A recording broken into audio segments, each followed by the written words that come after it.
me suis dit, autant y aller pour le faire. Poussé à m'investir un peu plus. Le temps est passé et à l'adolescence, mes parents décident de s'expatrier, de retourner à Madagascar. Ce qui est un peu, c'est que ça permet d'inspirer d'autres et justement en forme d'engagement. Je suis venue à Paris, j'étais en prépa au lycée Condorcet juste à côté, j'étais à HEC Montréal et là-bas je me suis rendu compte que j'avais une vision pour mon pays, un rêve pour mon peuple et je suis revenue à Madagascar où j'étais 6 mois. 3 mois après le technique de Tours, où j'ai pu voir à quel point les jeunes étaient extrêmement intelligents, plus intelligents même que les élèves que j'ai croisés en prépa à Paris. Et pourtant, ils avaient le sol en terre, ils n'avaient pas d'électricité la plupart du temps. Et ils étaient passionnés. Je me suis dit, comment est-ce qu'il y a autant de potentiel renfermé dans un peuple qui est magnifique tant par les personnalités qu'il contient. Et je me suis dit, on va faire quelque chose. J'ai fait des études en communication d'abord à l'université de la Sorbonne Nouvelle et ensuite j'ai intégré une école de communication en publicité qui s'appelle Sud de Pub à Paris avec une partie qui s'est déroulée à Londres. Et j'ai toujours été attachée à Madagascar parce que oui, j'ai grandi là-bas, j'ai des parents, toute ma famille a toujours été sur place, donc pour moi c'était naturel d'être toujours liée à Madagascar. Donc voilà. Je suis née en Picardie où j'ai vécu dans un milieu très très loin de la culture malgache et je l'ai découvert par des vacances à Madagascar chez mes grands-parents, à profiter des vacances et à passer du temps dans le restaurant de mes grands-parents à Tsarlalan. Et le temps est passé et à l'adolescence, mes parents décident de s'expatrier, de retourner à Madagascar et on y passe 2 ans avec notre famille, 1 an à Majunga, 1 an à Tana. Et on est parti dans des situations, et finalement on s'y retrouve un peu, c'était en 2002, après les élections de 2002, on est parti un petit peu vite, un petit peu en catastrophe. Et j'ai mis 10 ans à revenir à Madagascar. Pendant 10 ans, je n'ai pas voulu y retourner, j'ai été assez bouleversée par la violence et les conditions dans lesquelles nous étions partis. Et je suis revenue en 2012, et finalement mon engagement pour Madagascar est arrivé sur le tard, parce qu'il est arrivé en 2012. En 2012, je suis tombée amoureuse de Madagascar. C'est en 2012 que véritablement j'ai accepté le fait d'être binationale, d'avoir aussi un passeport malgache, de me présenter en tant que telle, pas dire oui, je suis Aïna, d'origine malgache, non, je suis binationale, je suis malgache autant que française, et ça c'était quelque chose que jusqu'à 2012 je n'étais pas capable d'assumer.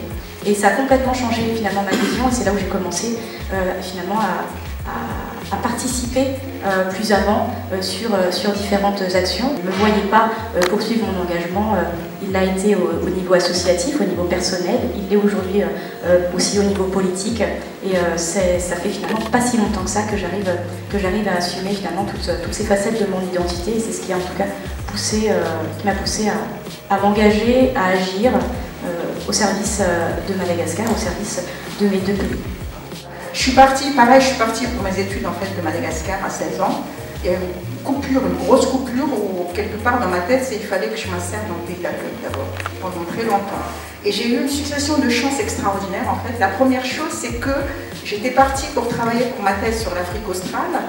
J'ai rencontré François, mon compagnon, le papa de mes enfants, qui se trouve avait décidé d'aller à Madagascar et qui me dit mais pourquoi tu ne viens pas à Madagascar?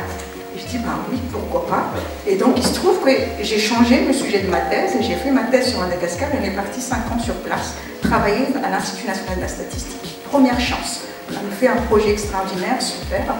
Et on est reparti après parce qu'en tant que chercheur de l'IRD, on ne peut pas rester sur place, il faut aller sur d'autres pays. Mais encore une chance parce qu'en fait, le fait aussi d'aller voir dans d'autres pays, ça donne plus d'idées, ça donne un autre moyen de voir aussi son pays. Donc c'est pas une coupure, j'ai jamais été détachée. On est parti 5 ans au Vietnam, mais avec toujours ce lien en disant je regarde le Vietnam avec quel lien par rapport à Madagascar, qu'est-ce qui peut être apporté, quel est le parallèle qu'on peut faire. Et d'une certaine manière, ce recul par rapport à Madagascar, on est parti 5 ans au Vietnam, sur d'autres pays africains, a aussi impliqué une période de mûrissement qui a permis notamment de sortir le livre là, présenté notamment par Serge, qui est l'énigme et le paradoxe sur Madagascar, qui est en fait 2 décennies de recherche sur Madagascar qu'on n'a jamais arrêté, mais qui a été nourrie par différentes expériences. Maintenant, c'est moi qui souhaite mettre cela en avant, parce que c'est une partie de moi, et quand on est, notamment quand on est élu, on est une personnalité, poser des questions sur nous-mêmes, on est quoi, on est qui, je ne peux pas occulter cette facette de moi qui fait partie de mon identité. C'est pour ça que j'ai décidé dès le départ, dès le début de mon mandat, notamment en tout cas en candidatant pour être secrétaire du groupe d'amitié entre la France et Madagascar, j'ai pu y présenter en mars 2018, où j'ai eu l'occasion de rencontrer une partie du gouvernement, le Parlement, le Sénat, d'échanger avec eux aussi sur cet engagement-là pour le pays, hein, au-delà de toute position partisane bien entendu. C'était véritablement sur un partage d'expérience, et je ne vois pas vivre les choses autrement. Je pense que c'est aussi important de se dire que quand on est finalement quand on est en France, on est un petit peu, déjà on est très loin, mais on est très, très loin, et moi j'ai quelque chose quand même qui me, je dirais pas qui me gêne, mais qui m'interpelle, c'est que énormément de communautés en France, de tout pays, la communauté malgache, il y a une élite, des compétences, il y a des moyens, on le voit très bien dans les moyens entre la diaspora, les flux de compétences et financiers qui circulent entre la France et Madagascar. C'est une communauté qui est tellement bien intégrée qu'elle est quasiment invisible. Et c'est très bien, le processus d'intégration a fonctionné. C'est qu'on a aujourd'hui une communauté malgache qui parle parfaitement bien français, qui est totalement intégrée, puisque avec un niveau de diplôme supérieur à la moyenne française. Donc on est véritablement dans le processus qu'on attend quand on est dans une république lorsqu'on s'intègre. Mais c'est pas pour autant qu'il faut l'oublier. Je fais partie de cette génération, la deuxième, qui ne parle pas malgache. Alors qui ne parle pas malgache, pas parce que je ne l'ai pas voulu, parce que quand on était petit, maman voulait peut-être pas qu'on ait un accent, elle voulait peut-être pas... voilà, il y a toujours un petit peu ce côté de oui, il faut être tellement bien intégré, mais être bien intégré, c'est pas renier d'où on vient, et c'est pas renier ce que nous sommes. Et ça, c'est quelque chose que je suis heureuse de conserver, je l'espère, évidemment avec les générations et les métissages, alors les cultures se multiplient, mais j'ai envie de garder ça moi au sein de ma famille, j'ai envie de garder ça en moi, j'ai envie de le transmettre. J'ai envie de garder ce lien, et pour ça c'était indispensable. Et dans mon engagement, évidemment, il y a mon engagement politique, certes, il y a aussi des enjeux politiques dans des partenariats bilatéraux entre la France et Madagascar, certes, mais il faut assumer aussi ce qu'on est, et je pense qu'au-delà d'assumer, il faut le revendiquer. Enfin, c'est mon avis personnel, c'est comme ça que je souhaite le vivre, sans dire que ceux qui ne souhaitent pas le revendiquer ont tort. C'est de se dire, moi c'était en tout cas un besoin viscéral pour moi de le faire. Comment concrètement, en fait, moi c'est pareil, c'est concours de circonstances. C'est une fois que tu rentres dedans et que tu découvres que c'est vraiment une passion pour toi, tu comptes plus les heures et tu t'investis, en fait, c'est ça. Sûr, on a des moments de doute, mais on arrive à les surmonter parce qu'on n'est pas seul, en fait, c'est ça le plus important. On n'est pas seul, et on est un groupe qui se motive, et quand il y en a un qui commence à flancher un petit peu, il y a tout le reste qui pousse aussi derrière et qui permet de maintenir la motivation et l'engagement. Et je pense aussi que c'est ce sentiment d'apporter quelque chose malgré la distance, de conserver un lien déjà, mais aussi de se dire que c'est une cause que l'on porte, en fait, et ça permet d'aller au-delà des doutes et des ressources. Déjà parce que je pense que je me suis dit plusieurs fois, si c'est pas moi qui le fais, alors qui est-ce qui va le faire? C'est pas nous, notre génération, si c'est pas nous qui sommes les malgaches, qu'est-ce qui va le faire? Et on voit que ce sont les Dubaïotes, les Chinois, les Thaïlandais qui viennent à Madagascar et qui font des choses. Et je me suis dit, autant y aller pour le faire. Et aussi parce qu'on voit il y a énormément de problématiques à Madagascar. Et pourtant, il y a à la fois énormément de potentiel. Et donc, ça veut dire qu'il y a énormément de solutions. Et qui est-ce qui va créer les solutions? Qui sait si ce ne sera pas un jeune malgache ou une jeune malgache? Et puis moi je pense que tout part de là, je pense que tout part du fait que quand on se rend compte qu'on a une solution et qu'on a des solutions en nous, et au lieu de critiquer notre propre pays derrière notre écran sur les réseaux sociaux, on peut se dire je vais aller faire la différence parce que j'attends que les autres fassent pour moi ce que moi je pourrais faire en fait, parce que c'est aussi mon pays et c'est pas juste le pays des autres qui sont dans la brousse, dans la campagne. C'est aussi qu'il y a des associations, il y a des bénévoles, il y a des dons, mais il faut aussi de l'investissement. Je pense qu'il faut aussi prendre le risque de se dire banco, j'y vais, je me lance, j'investis, et là on va faire quelque chose, on va créer de l'emploi, on va trouver des personnels formés, qualifiés, parce que chacun, en fin de compte, dans son engagement, va apporter sa pierre à l'édifice et ça va créer vraiment une vraie machine qui va bien tourner, c'est ça. Et chacun, finalement, il n'y a pas de petit engagement ou de gros engagements, puisque finalement, en fait, chacun est un maillon qui va permettre de créer cette chaîne-là et qui va rassembler tout le monde autour d'un projet. Et ça, c'est indispensable.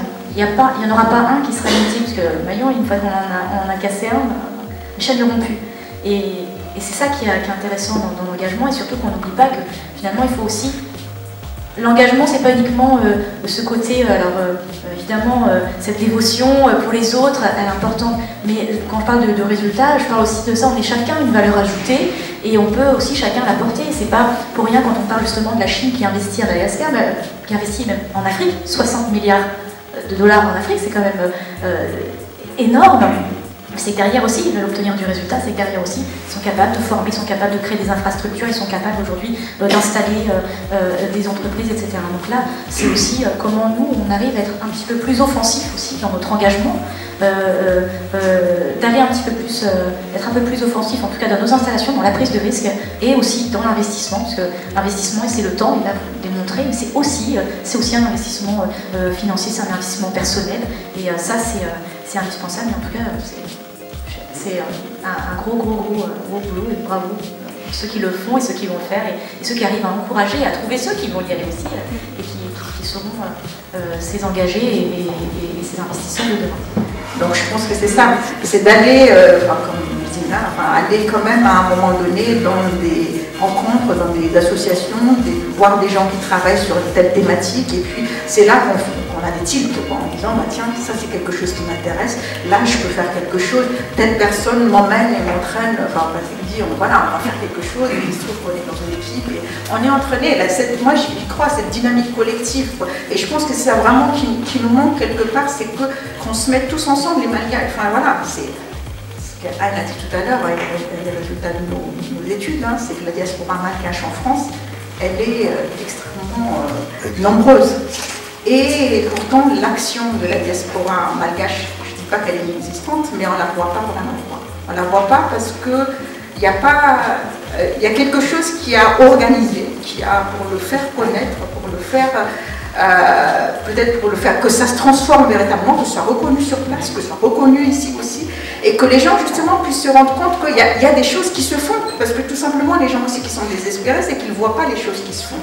Et quelque part, en fait, c'est peut-être on souffre aussi de ça à Madagascar, c'est qu'on est désespéré parce qu'on ne voit pas les choses positives, et il faut les voir, les choses positives. Il faut les voir, ces choses positives, pour s'accrocher et pour continuer. Mais que tu as envie de faire quelque chose, c'est possible. C'est possible. Et peut-être des choses qui manquent. On a parlé de visibilité, c'est vrai. C'est vrai, la visibilité est importante parce qu'on a besoin d'exemples.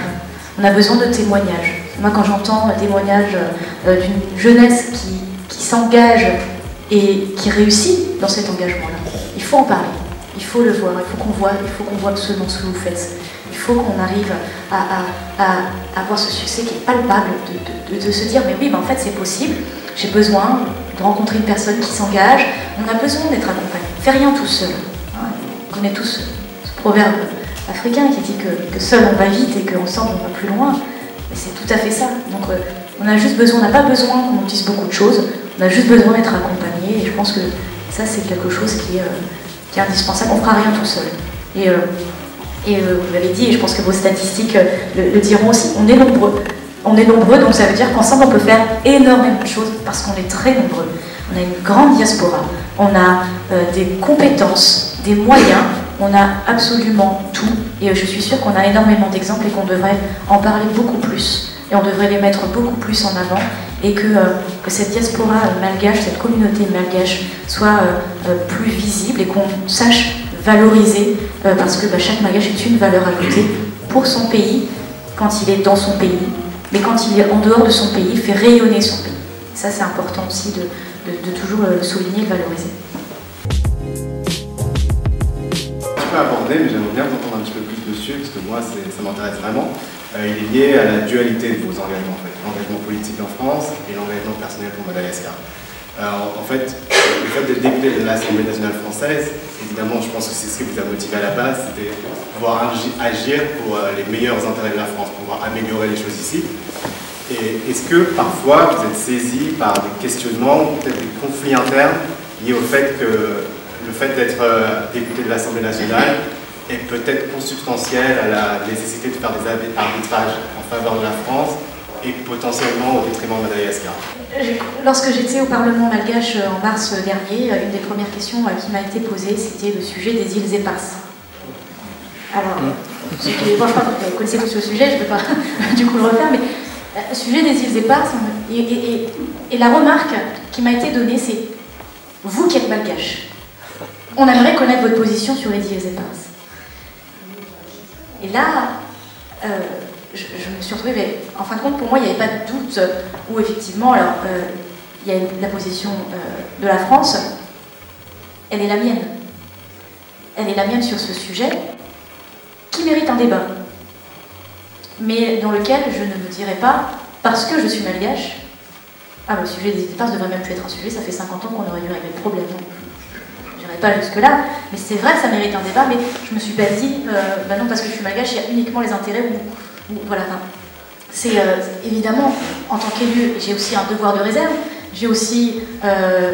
il est important que je sois capable de ne pas créer de conflit d'intérêts entre tel ou tel. C'est pour ça que je dis bien que mon engagement à Madagascar est personnel, et je n'ai pas d'engagement politique à Madagascar, et je pense que dans les différents accords que nous pourrions avoir entre la France et Madagascar sont de toute façon dans l'intérêt des deux parties. Je pense que dans l'intérêt de la France et dans l'intérêt de Madagascar, il est important que la France et Madagascar renforcent leur partenariat, renforcent la coopération. Mon dernier voyage était justement sur le sujet, c'était pendant les assises de la coopération internationale entre les collectivités malgaches et françaises. Moi, j'ai à cœur justement de les renforcer. C'est ma position. C'est une position qui est politique, évidemment. C'est ma position. La coopération décentralisée, la coopération internationale, je souhaite et je travaille pour renforcer les différents accords. Si on peut multiplier les accords bilatéraux, allons-y. Moi, je suis absolument partante. Dans ma commission, en tout cas, c'est ce que j'encourage. Après, effectivement, c'est important aussi toujours de savoir se remettre à sa place. Mon engagement, évidemment, c'est aussi d'être un élu de la République française, c'est de défendre les intérêts de la France. Mais je sais qu'entre la France et Madagascar, il y a une histoire commune qui fait que chacun y trouve son intérêt lorsqu'ils sont capables de travailler ensemble. Par rapport à cette problématique, est-ce que, en tant que femme, est-ce qu'il y a des obstacles particuliers à l'engagement ici en France, à Madagascar ou pas? Et en tant que femme leader, est-ce que voilà, est-ce qu'il y a une manière d'être leader femme ou pas? Comment ça se négocie ou ça se négocie pas, on s'impose un point, un trait? Je vous remercie. Souvent, en fait, les gens se disaient que c'est elle, mais sûrement il y a un cerveau masculin derrière, sûrement, il y a quelque chose derrière. Et en fait, je pense qu'après, ça se fait dans le temps, ou simplement quand ils nous rencontrent, ils se disent, après ils voient les fruits tout simplement, et ils se rendent compte là, oui, c'est elle. Je pense, moi, ma difficulté que j'ai rencontrée personnellement, c'était, je l'ai toujours encore un peu, le fameux syndrome de l'imposteur quand on est une femme. C'est-à-dire qu'on doute de soi-même, de sa légitimité à être à cette place. Et je viens de lire le livre de Sheryl Sandberg qui, elle aussi, expérimente ce type de sentiment. Donc c'est assez rassurant, mais c'est quelque chose que, c'est aussi un message que j'aimerais faire passer aux femmes, et encore plus peut-être aux femmes malgaches. d'oser et de se faire confiance, parce que on peut être une femme et réussir à assurer un rôle de présidence. Il n'y a pas de raison que ça marche moins bien que si c'était un homme, juste parce que c'est une femme. Donc il faut passer outre ses peurs et ses a priori. Parce que toutes les femmes ont toujours toutes connu un jour, à un moment de leur vie, un moment assez gênant de se dire parce qu'on est une femme, qu'est-ce qu'on ne peut pas faire, ou qu'est-ce qu'on peut faire. Et ça, c'est quelque chose qui en entreprise, c'est aussi très d'actualité, on parle de l'égalité des salaires, de l'égalité des chances, et celle aussi des opportunités finalement, parce que quand on est une femme, déjà on va être la première à se bloquer. On dit souvent que les femmes ont besoin d'être bien au-dessus de certaines capacités pour pouvoir, doivent être là pour demander ça. Les hommes, s'ils sont là, ils peuvent aller jusque-là. Et finalement, on dit qu'il y a cette espèce d'humilité, mais on se met aussi un petit peu dans cette position nous-mêmes. Et c'est d'oser, et c'est tout à fait ça, c'est de se dire, bah non, en fin de compte, moi aussi je peux, apparemment biologiquement on est quand même fait de la même manière, et enfin pas tout à fait, mais en tout cas avec des capacités similaires, et là il faut faire, après il y a cette image qu'on a de soi-même, et puis il y a quand même, il faut le dire, l'image que les autres nous renvoient de nous-mêmes. Moi ça m'est arrivé, mais plus particulièrement dans mon engagement politique, où on se dit qu'une femme a été moi et un collègue, tous les deux élus dans le même département. Donc moi, à l'époque j'avais 30 ans, donc jeune femme députée, et puis mon collègue, la cinquantaine passée, blanc, deux profils totalement différents. Et il a tout de suite pu être vu, il a donné tout de suite cette image du député, monsieur avec un costume, une cravate. Et puis moi, bon, j'ai ce défaut de toujours porter des jeans, mais c'est finalement de se dire, ah bah oui, mais il va falloir montrer 2 fois plus ses capacités, je vais avoir besoin de leur prouver que j'ai suffisamment de compétences pour pouvoir assumer mes fonctions, et que finalement, l'autre, tout simplement, son apparence va être suffisant pour convaincre. Et là, en fait, c'est là où on se dit, c'est vrai qu'on a l'impression que parfois on a besoin de bosser un peu plus, on a besoin de montrer un petit peu plus, mais c'est pas plus mal dans le sens où ça donne une tribune aux femmes de pouvoir montrer toutes ces choses-là. Et je pense qu'il faut l'apprendre, il ne faut pas hésiter. Le fait d'être une femme a été un atout pour moi. Et je pense qu'on peut tous, en tant que femme, utiliser le fait d'être une femme comme un atout parce qu'on peut surprendre. Et le fait de surprendre, ça permet de gagner les combats. Donc voilà, moi j'ai envie juste de dire ça, on peut surprendre et on peut, dans ce sens-là, on peut utiliser le fait d'être une femme comme un atout et participer justement. Un autre mot auquel je tiens, c'est l'idée de diversité.